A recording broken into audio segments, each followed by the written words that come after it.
Halo teman-teman semua, perkenalkan saya Riza Ferry. Pada kesempatan kali ini saya akan membahas sebuah jurnal nasional teknologi dan sistem informasi yang berjudul Face Recognition untuk akses pegawai bank menggunakan deep learning dengan metode CNN. Latar belakang penelitian ini yaitu teknologi informasi digunakan untuk membantu manusia dalam menyelesaikan berbagai macam pekerjaan. Salah satu teknologi yang sudah berkembang saat ini yaitu face recognition. Teknologi ini memanfaatkan kecerdasan buatan atau AI.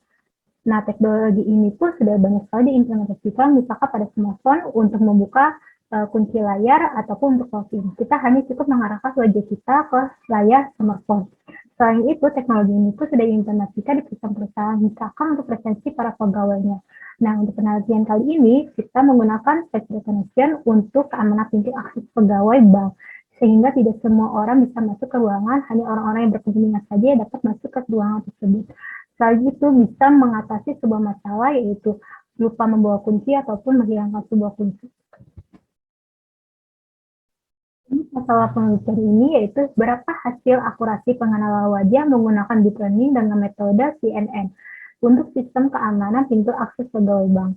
Dan batasan masalah penelitian ini yaitu mengetahui seberapa efisiensi dalam sistem keamanan pintu menggunakan face recognition dan keamanan suatu pintu yang masih menggunakan sistem keamanan konvensional. Tujuan penelitian ini yaitu mengetahui tingkat akurasi pengenalan wajah menggunakan deep learning dengan metode CNN untuk sistem keamanan pintu akses pegawai bank yang diimplementasikan dengan Raspberry Pi 4. Selanjutnya membahas mengenai metodologi penelitian, terdapat 5 tahap, yaitu pertama adalah tahap analisa, yang kedua tahap desain, ketiga tahap pengembangan, yang keempat tahap pengujian atau testing, yang kelima adalah tahap implementasi. Nah, selanjutnya saya akan membahas mengenai tahap analisa. Tahap analisa ini adalah pemantauan pada sistem yang sudah berjalan dan melakukan proses pengumpulan data. Data yang dibutuhkan untuk proses face recognition ini bagi menjadi 3, yaitu data tren atau latihan, data validasi, dan data tes atau uji. Nah, saya akan membahas satu persatu, yaitu data tren terlebih dahulu. Data tren ini terdapat 2 kategori aspek, yaitu mimik wajah dan arah wajah. Arah wajah ini tuh adalah menengok ke atas, menengok ke bawah, menengok ke kanan, dan menengok ke kiri. Sedangkan untuk mimik wajah itu seperti cemberut, tersenyum, melotot, dan lain sebagainya. Dan selanjutnya data validasi. Data validasi ini digunakan untuk sebagai pembanding dengan data try. Nah, biasanya data validasi ini akan digunakan untuk pengodingan nanti dengan bahasa Python. Dan selanjutnya mengenai data test. Data test ini akan sebagai data yang digunakan untuk pembandingan hasil antara data try dengan data validasi yang berfungsi untuk menguji identifikasi nanti. Tahap desain. Tahap desain ini merupakan perancangan sistem yang terdiri dari arsitektur program, algoritma, dan pembuatan face recognition. Proses dari saat pengambilan gambar yang dilakukan kamera sampai dengan identifikasi gambar. Yaitu terdapat 4 macam. Yang pertama adalah akurasi gambar, yaitu perwujudan gambar dari hitam putih hingga berwarna dan bergerak. Yang kedua, pre-processing. Nah, presensi ini adalah citra asli sebelum data diolah oleh algo CNN. Yang ketiga, ekstraksi fitur, yaitu pemisahan gambar berdasarkan ciri yang dimiliki oleh gambar. Dan yang terakhir, yang keempat adalah identifikasi. Tahap pengujian. Di tahap pengujian ini tuh kita menjalankan aplikasi yang telah dibuat pada laptop atau komputer dengan kamera. Akan mengaktifkan kamera yang sudah dipasang di device Raspberry Pi 4 dan menangkap wajah manusia yang tertangkap kamera. Dengan pengambilan wajah tersebut, maka akan tampak sebuah kotak atau frame dengan label nama yang diberikan. Frame tersebut akan mendeteksi wajah yang tertangkap kamera. Nah, kita bisa lihat 2 gambar yang di bawah ini itu ada gambar 4 dan gambar 5. Gambar 4 ini tuh berhasil mendeteksi wajah sehingga terdapat nama di frame atau kotak merah tersebut. Sedangkan di gambar 5 itu pengujiannya itu gagal karena tidak dapat mendeteksi wajah sehingga di kotak merahnya atau di frame-nya tersebut tidak dapat mengeluarkan nama. Tahap implementasi. Nah, pada tahap implementasi ini tuh aplikasi dapat diimplementasikan atau dijalankan dalam sistem keamanan pintu akses pegawai bank. Terlihat di gambar 6 ini adalah sebuah pintu yang terdapat di ruangan bank tersebut. Nah, pintu tersebut itu sudah dipasang sistem penguncian magnetik. Nah, sistem pengujian magnetik ini adalah yang akan menerima perintah dari mesin operator face recognition melalui sinyal yang didapatkan. Nah, di gambar ketujuh itu adalah device kamera dan layar yang berfungsi untuk menangkap wajah para pegawai bank tersebut. Nah, yang gambar 8 ini merupakan mesin menggunakan Raspberry Pi 4.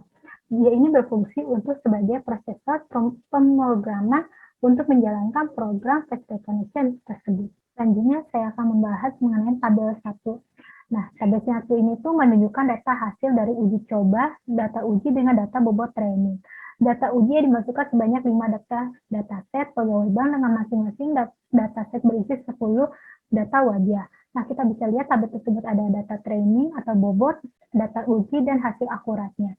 Nah, data uji yang kita gunakan ada 5 pegawai bank, ada Arsal, Indra, Dian, Iqbal, dan Niki. Nah, hasil akuratnya itu Arsal ini dari 10 gambar dari 10 gambar. Sedangkan hasil akurat Indra 7 gambar dari 10 gambar. Hasil akurat Dian 9 gambar dari 10 gambar. Hasil akurat Iqbal dari 10 gambar dari 10 gambar. Hasil akurat Niki 10 gambar dari 10 gambar. Nah, jadi total hasil akuratnya ini semuanya itu ada 46. Nah, gimana cara kita menghitung persentase keberhasilannya? Yaitu data berhasil dibagi jumlah data dikali 100%.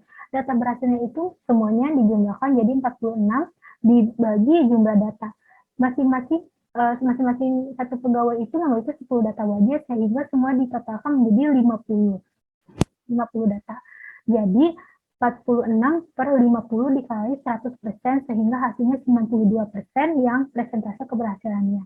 Nah, kalau kita menghitung persentase kegagalannya itu, yaitu data gagal dibagi jumlah data dikali 100%, maka persentasenya adalah 4 per 50 dikali 100% sama dengan 8%.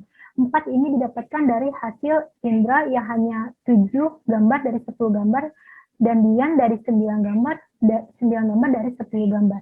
Sehingga kalau dijumlahkan, persentase gagalnya itu, data yang gagalnya ada 4, jadi 4 per 50 dikali 100% hasilnya 8%. Nah, sebelah kanan ini merupakan source code yang digunakan untuk pengecekan dataset uji dengan data bobot training.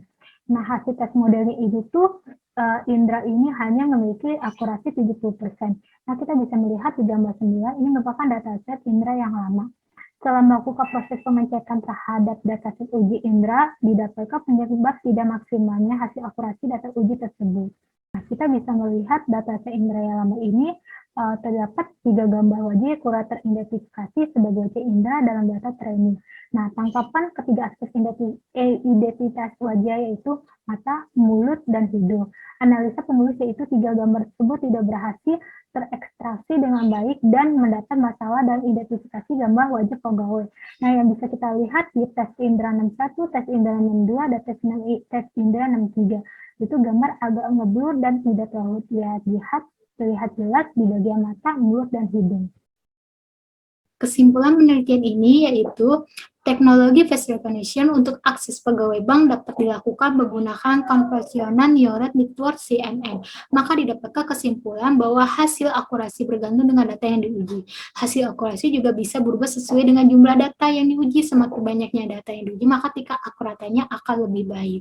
Penelitian ini tuh berhasil menggunakan face recognition oleh 5 orang dataset wajah pegawai bank yang terdiri 50 data wajah pada masing-masing orang, 10 data. Hasil dari pengujian ketiga dataset tersebut berhasil mengidentifikasi wajah yang ditangkap oleh kamera dengan persentase keakuratannya 92%. Nah, sistem keamanan pintu bank ini menggunakan face recognition juga bisa mengatasi yang biasa terjadi pada sistem keamanan pintu konvensional. Misalnya kehilangan kunci yang patah, ataupun lupa membawa kunci. Dan selain itu, pada keadaan saat ini sedang terjadi pandemi, jangan lebih baik tidak menyentuh benda-benda yang disentuh oleh banyak orang. Sebelum saya mengakhiri presentasi ini, saya memiliki sebuah kutipan dari Waldo Emerson, yaitu tanpa ambisi seseorang tidak memulai apa-apa, tanpa bekerja seseorang tidak akan menyelesaikan apa-apa, hadiah tidak akan dikirimkan kepada Anda ya harus mengenakannya. Sekian presentasi dari saya, kurang lebihnya mohon maaf apabila ada kesalahan dalam penyampaian materi. Sampai berjumpa di lain kesempatan.